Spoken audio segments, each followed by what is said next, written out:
They were called the Angels of Death, an armored tide that swept across the plains.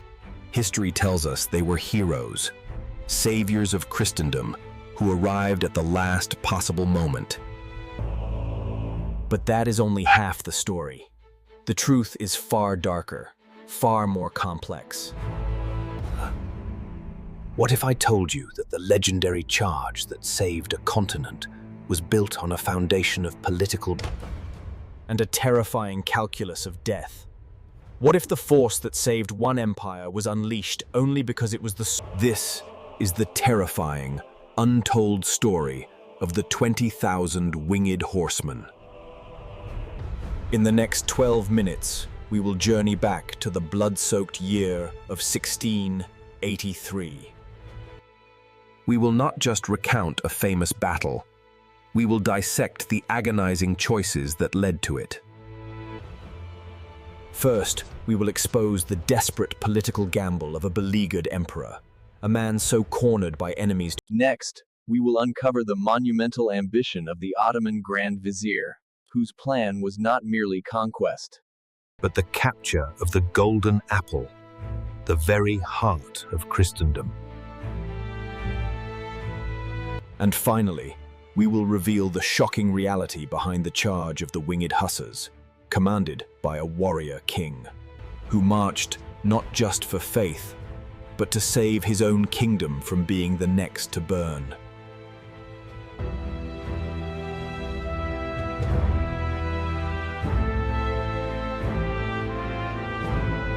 For years, the ambitions of the French king had consumed his court's attention, a constant drain on his treasury and his armies.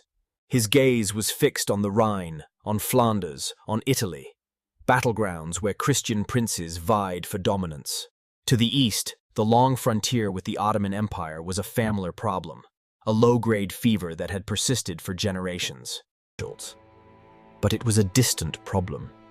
His advisors, obsessed with the Gallic cock, saw the Ottoman crescent. They were tragically mistaken. Dispatches from their envoys in Istanbul spoke of immense preparations for war. Yet, the Emperor's council chose to believe what it wanted to believe, that the Turks would not dare break a treaty that still had years left to run. They underestimated the sheer scale of the force being gathered. They underestimated the seismic shifts happening within the Ottoman power structure. And most of all, they underestimated the singular, terrifying ambition of one man. The Ottoman Grand Vizier was a product of a new, fiercely orthodox and expansionist court. He saw a Europe divided and weak, an empire ripe for the taking. For years, Ottoman might had been spent in the vast, empty plains of the Ukraine. Now, a new opportunity presented itself, a rebellion within Habsburg Hungary, led by a charismatic Magyar chieftain. The Grand Vizier saw this not as a border skirmish, but as the perfect excuse, the gateway for a holy war on an unprecedented scale. His objective was not some frontier fortress. His prize was Vienna itself. In the spring of 1683, an army of unimaginable size began its slow, inexorable march through the Balkans. It was a moving city of over 100,000 souls. Janissaries, cavalry, engineers. They trudged through torrential rains that turred roads to mud, their numbers swelling as contingents arrived from the fronts. By July, this colossal force had arrived at the gates of Vienna. The emperor had fled, and a skeleton The Grand Vizier, confident of victory, began a patient, methodical siege. He would not assault. He would simply wait for his expert miners to burrow beneath the city's ramparts and blow them to dust. He had time. The city was isolated. No one, he believed, could possibly come to its aid. But far to the north, in the Kingdom of Poland, another ruler watched with growing dread. The warrior king of Poland was a living legend, a military genius who had spent his life battling the very forces now besieging Vienna. He was the commander of Europe's most fearsome cavalry, the Winged Hussars. But his kingdom was a fractured realm of powerful nobles, a state where the king's power was perpetually challenged. And now, he faced an impossible choice.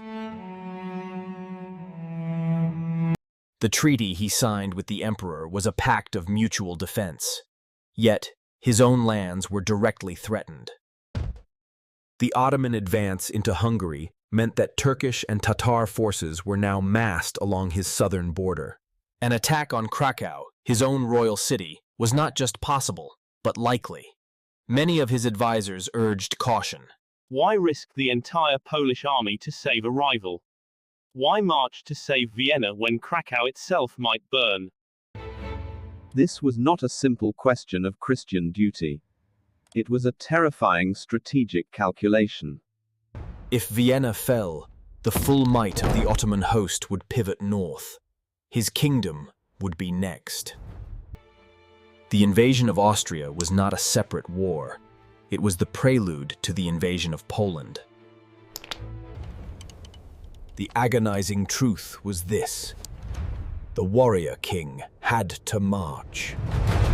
He had to lead his Winged Hussars into Austria, not merely to save the emperor, but because it was the only way to save himself. He was not just a savior. He was a desperate man fighting to prevent the annihilation of his own people.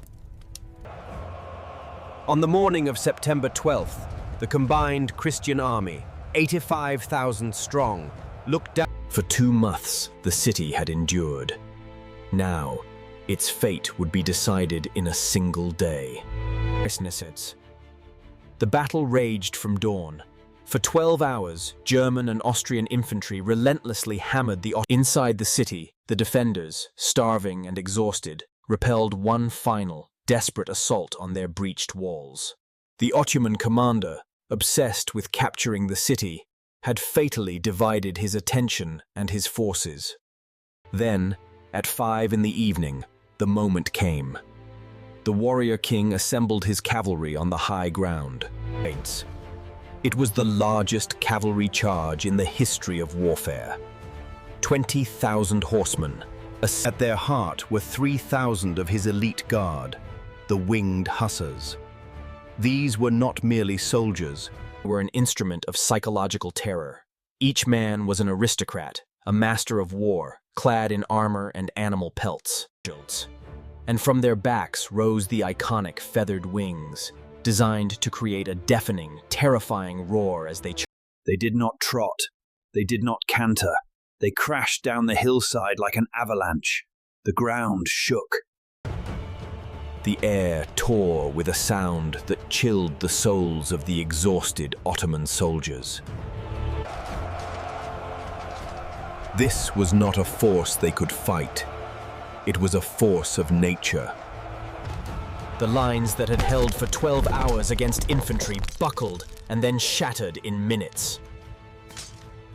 The charge was unstoppable. It smashed through the Ottoman center, straight towards the Grand Vizier's opulent tent. The disciplined warriors who had conquered half the world broke and fled in terror. The battle was over. The siege was broken. The victory was absolute.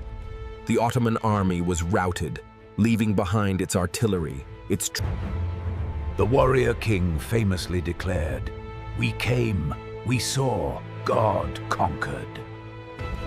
The great charge of the Winged Hussars was born not just of faith, but of fear. It was the final, desperate act of a king who saw the abyss waiting for his own nation. It was a victory made possible only by the hubris of one commander and the agonizing, 11th-hour decision of another. The saviors of Vienna were heroes, yes, but they were heroes forged in the fires of desperation. The Battle of Vienna changed the course of history. but it was just one chapter in the centuries-long clash of empires. What was the secret behind the Janissaries, the slave soldiers who formed the backbone of the Ottoman army? Let us know in the comments which epic clash of civilizations you want us to explore next. And if you want to uncover more hidden truths behind the world's greatest battles, make sure to subscribe and hit the notification bell. Thank you for joining us on this journey into the terrifying heart of history.